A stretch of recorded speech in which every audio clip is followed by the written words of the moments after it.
नमस्कार, मी अजय वर्मा आणि आपण सगळे पाहतात राष्ट्रप्रथम. सध्या आज आम्ही अर्नाळा पोलीस चौकीत इकडे हजर आहोत. तुम्ही बघू शकता पूर्ण हे पाठीमागे हे सर्व इकडचे स्थानिक भूमिपुत्र आहे. ज्या एक 7 दिवस अगोदर जे 7 सी रिसॉर्टवरती एक मोठी कारवाई झालेली मुख्यमंत्रीच्या आदेशानंतर, त्या अंतर्गत ते 11 लोकांना त्या तुरुंगात टाकण्यात आलेला आणि त्यांचं कारण काही नव्हतं. अशा भूमिपुत्रांनी इकडे माग विचारलेली आणि पोलिसांना ते जाब विचारण्यासाठी सर्व भूमिपुत्र एकत्र येऊन त्यांना इकडे मोर्चा प्रदर्शन करत आहे. आणि त्यांचं म्हणणं आहे का जे पोलिसांनी जे पण गुन्हा दाखल केलेला 103 ते कितपत योग्य आहे आणि कशा प्रकारे ते सर्व विषयावर पोलिसांची त्यांनी चर्चा केलेली आहे. पण आतापर्यंत पोलीसचे इकडचे PI विजय पाटील साहेब हे यांना भेटले नाहीये. ते लवकरच त्यांना भेटतील आणि काय पूर्ण गोष्टीवरती चर्चा होणार आहे भूमिपुत्र तसेच पोलिसांमध्ये हे बघण्यासारखं असेल. मी अजय वर्मा, कॅमेरामॅन चंद्र ठाकूर सोबत, वसई. मग ते चुकीचं आहे ना. त्याला मारताना तुम्हाला दिसतो, मग त्याचा का नाही गुन्हा दाखल, त्याच्यावरती त्याचा गुन्हा का नाही घेत, त्यांच्यावरती आरोप का नाही घेत. मग हा एकतर्फी निर्णय आहे. म्हणजे कुठेतरी स्वातंत्र्याचा कंटेम होतोय, एक पायमल्ली होते, हे दिसून येते ना आपल्याला. हे चुकीचं आहे, वसईकन सहन करणार नाही एवढेच आम्ही सांगू शकतो. की आपल्या मुख्यमंत्री साहेबांनी, एकनाथ शिंदे साहेबांनी जो इथे आदेश दिला, तर कोणीतरी फोन करून त्यांना गैरसमज केला की तुमच्या ठाण्याचे जे कोण पर्यटक आले होते त्यांचा मारहाण करून त्यांचा खून केलाय. कदाचित त्यांचा गैरसमज झाला असेल, त्यांनी त्या रागामध्ये काही आदेश दिले असतील. पण पोलिसांचं कर्तव्य आहे की बाबा ही अशी अशी घटना झालेली आहे. नाहीतर साहेबांनी, मला तरी वाटतं की असे आदेश दिले नसते. जर आता सुद्धा त्यांना हेडिंग दिलं की साहेब या घटनेचं खरं कारण काय किंवा घटना कशी घडली हे सांगितलं, तर मुख्यमंत्री सुद्धा सांगतील ना की जे काय ते कायद्याने करा. ते जर निर्दोष असतील तर त्यांना निर्दोष जाहीर करा किंवा त्यांना जे काय तपास करायचं ते करा. पण त्यांना आतमध्ये टाकणार, उद्या त्यांना आतमध्ये टाकलेले आहेत तर त्यांचे ते अंधार कोठडीतले दिवस परत तुम्ही भरून देणार आहेत का? त्यांच्या आज आया बहिणी रडतायत, त्या उपाशी राहतात, त्यांचे हाल, त्यांचे आत्महत्या, त्यांचं दुःख तुम्ही भरून देणार आहेत का? हे मला पोलिसांना विचारायचं आहे. पोलिसांना एकच विनंती आहे, तुमच्याकडे आम्ही न्यायाची अपेक्षा करायला आलेत.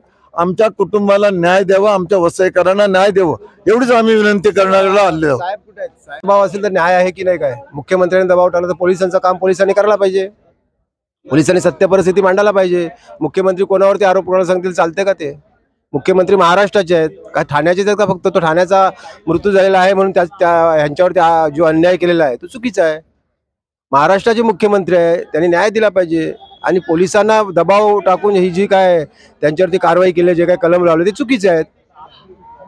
चुकीचा विषय. बांधवांना कसं बाहेर काढता येईल हा आमचा सगळ्यात महत्त्वाचा हा टप्पा आहे. आणि त्या दृष्टीने आम्ही आमची वाटचाल सुरू केलेली आहे की सगळ्यात पहिला आम्ही पोलीस स्टेशनला इथे ठिय्या घेतलेला आहे.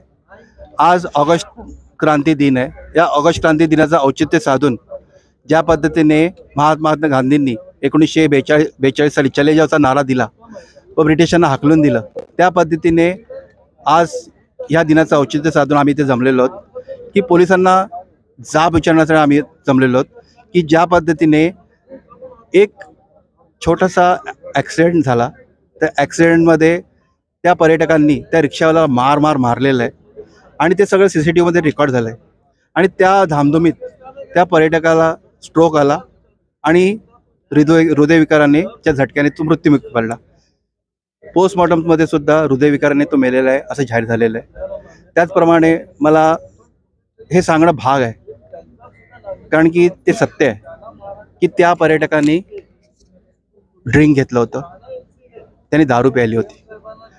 पण तुम्हाला सगळ्यांना माहिती आहे की जर पूर्वी त्याचं बायपास झाली आहे, असा व्यक्ती ज्याला हृदयाचा त्रास आहे, ज्यांनी ड्रिंक घेतलेली आहे व अशा ज्या बाचाबाचीमध्ये, धुमचक्रीमध्ये काय त्याच्या शरीराची अवस्था होईल व अशा परिस्थिती, या सगळ्या सर्कमस्टॅन्सेसमध्ये त्याला तो स्ट्रोक, तो निवांत गाडीला रेलून उभा असताना त्याला स्ट्रोक आला आणि तो मृत्युमुखी पडला.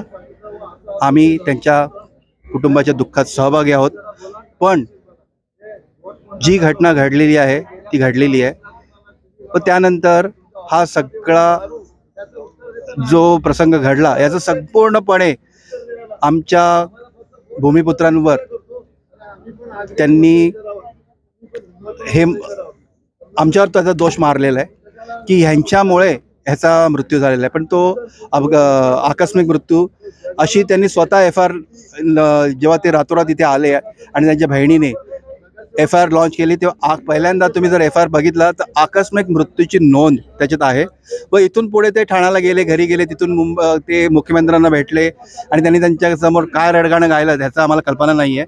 आणि तिथून जे आदेश आले मुख्यमंत्र्यांकडनं आणि मग हे प्रशासन एकदम खडबडून जागा झालं, कामाला लागलं आणि त्यांनी रातोरात त्या आकस्मिक मृत्यूच्या FIR मध्ये 103 म्हणजे आपला जुना 302 हे कलम त्यांनी ॲड केलं आणि यांना सगळ्यांना खुनाच्या गुन्ह्यात यांनी गुंतवलं आणि खुनाच्या गुन्ह्यात गुंतवून यांनी त्यांना सगळ्यांना इथे आज 12 लोकांना यांनी अरेस्ट केलेलं आहे.